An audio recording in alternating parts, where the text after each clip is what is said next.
lost that effort on appeal. On summary judgment, Trump raised all the same defenses, and that made Judge Engoron very unhappy. The judge wrote the quote, defendant's arguments that OAG has neither capacity nor standing to sue under Executive Law 6312, and that the disclaimers of non-party accountants Mazars insulate defendants invoke the time loop in the film Groundhog Day. This court emphatically rejected these arguments, and in its preliminary injunction decision and in its dismissal decision, and the First Department affirmed both. Defendant's contention that a different procedural posture mandates history, you're about to get a legal beatdown. Now, the gist of Trump's argument here was that the New York AG wasn't really acting in the interest of consumer protection.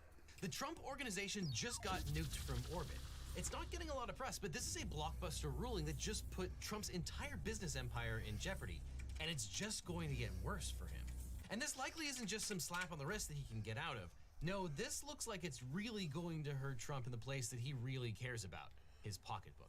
Now, New York Judge Arthur Engoron has ruled that Trump committed financial fraud by overstating the value of his assets. The judge canceled the New York business certificates of all 131 companies related to Trump and his sons in New York, stripping the ability of the Trump family to do business in that state. And at the time of this video, the Trump group is currently in trial over the other fraud allegations. It's being presided by none other than the same Judge Engoron, and it's not going well. It's a bench trial because apparently Trump's lawyer, Alina Habba, forgot to check the box to request a jury trial.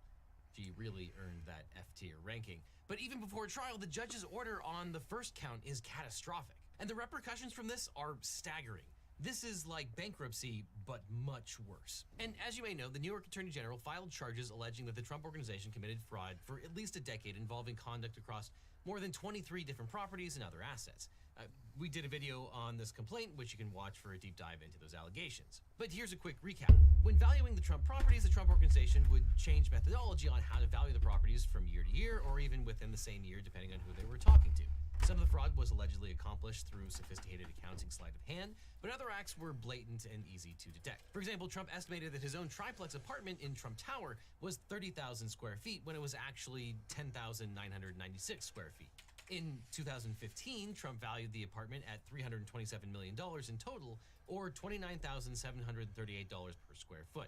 That price was absurd since at that point, only one apartment in New York City had ever been sold for more than $100 million.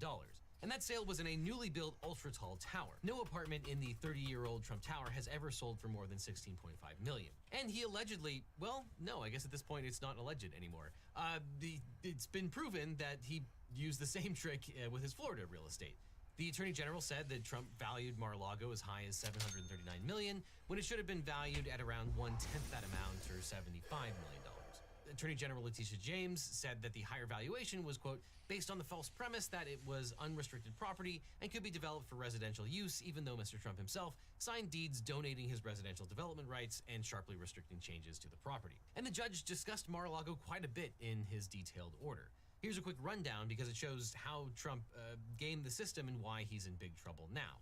When Palm Beach County, Florida denied Trump the right to develop the property, Trump established a conservation easement, which is basically a restriction in the deed that says he won't develop the property. That gave him a tax write-off because now he can't build